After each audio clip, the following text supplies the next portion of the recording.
السلام علیکم ورحمۃ اللہ وبرکاتہ۔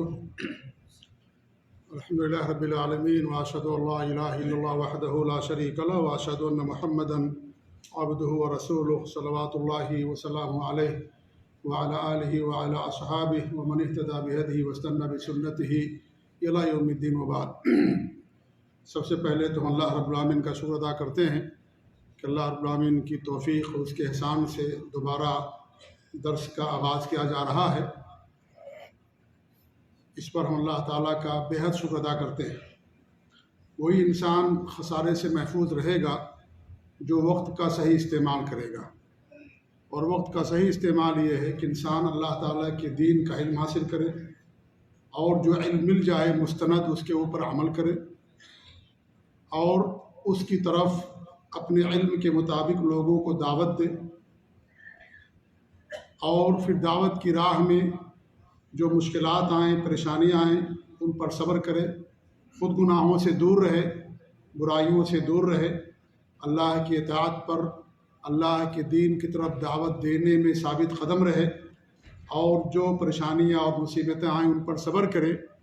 ایسے ہی لوگ خسارے سے محفوظ رہیں گے، جو اللہ رب العالمین نے سورۃ العصر کے اندر بیان کیا ہے۔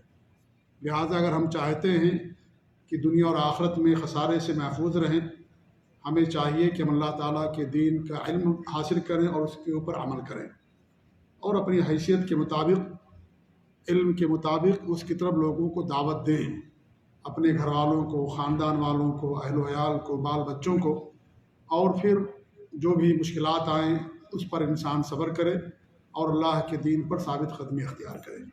تو ہم اللہ تعالیٰ کا شکر ادا کرتے ہیں کہ دوبارہ اس علمی درس کا آغاز ہو رہا ہے، اور یہ بہت ہی اہم کتاب ہے جس کی شرح آپ لوگوں کے سامنے کی جاتی ہے۔ عقیدہ واسطیہ اپنے دور کے عظیم مجدد امام علامہ شیخ الاسلام ابن تیمیہ رحمۃ اللہ علیہ کی کتاب ہے، جس میں انہوں نے اہل سنت والجماعت سلف صالحین کے عقیدے اور منہج پر قائم رہنے والوں کے عقیدے اور منہج کو اس کتاب کے اندر بیان کیا ہے۔ لیکن قبل اس کے کہ ہم درس کا آغاز کریں، چونکہ شوال کی آج 9 تاریخ ہے، اسی مناسبت سے ہم چاہتے یہ ہیں کہ شوال کے روزے کی فضیلت کیا ہے، اس کی اہمیت کیا ہے، اس کے بارے میں بھی کچھ ہم آپ کی رہنمائی کر دیں۔ اس کے بعد انشاءاللہ درس کا آغاز کریں گے۔ میرے بھائیوں، رمضان کے بعد شوال کے 6 روزے رکھنے کی بڑی فضیلت ہے۔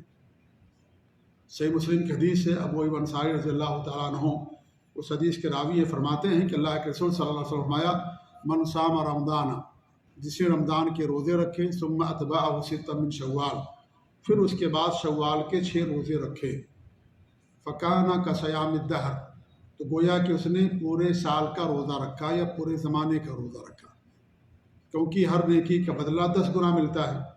آپ نے 1 مہینہ روزہ رکھا، آپ کو 10 مہینے کا اجر اور ثواب ملا۔ 6 دن کا روزہ رکھیں گے، گویا کہ 2 مہینے کا آپ کو اجر اور ثواب ملے گا۔ اس طریقے سے گویا کہ آپ نے پورے سال کے روزے رکھے۔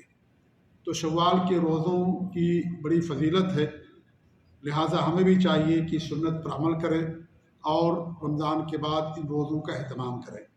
یہاں ایک مسئلہ یہ ہے کہ رمضان کے بعد روزوں کی شروعات کس طریقے سے کرنا چاہیے، کیا ہم لگاتار رکھیں یا ناغہ کر کے رکھیں، شروع میں رکھیں، درمیان میں رکھیں، آخر میں رکھیں؟ تو اس کا جواب یہ ہے کہ شریعت میں آپ کے لیے آسانی ہے۔ ماہ شوال کے اندر 6 روزے ہونے چاہیے۔ آپ چاہے لگاتار رکھ لیں، شروع میں یا درمیان میں یا آخر میں، یا متفرق رکھیں، ناغہ کر کے رکھ لیں، یا آپ کے اپنے اختیار میں ہے۔ بس شرط یہ ہے کہ شوال کے مہینے میں 6 روزے ہمارے پورے ہونے چاہیے۔ آپ عید کے فوری بعد بھی شروع کر سکتے ہیں اور درمیان میں بھی رکھ سکتے ہیں، آپ کو اس کا اختیار حاصل ہے۔ دوسری بات یہ ہے کہ ایک مسئلہ ہے، اور وہ مسئلہ یہ ہے کہ اگر کسی آدمی کے پاس عذر تھا، اس نے رمضان کے روزے نہیں رکھے تھے، سفر کی بنا پر، بیماری کی بنا پر، یا عورتیں ہوتی ہیں ان کے مخصوص ایام ہوتے ہیں جن میں انہیں خون آتا ہے، حیض آتا ہے، تو کیا وہ پہلے شوال کے روزے رکھ سکتی ہیں اور روزوں کی قضا بعد میں کر سکتی ہیں؟ ایک بڑا مسئلہ ہے، اس میں علماء کے درمیان اختلاف ہے۔ کچھ علماء اس بات کے قائل ہیں کہ پہلے رمضان کے روزے رکھیں، قضا کر لیں، اس کے بعد شوال کے روزے رکھیں۔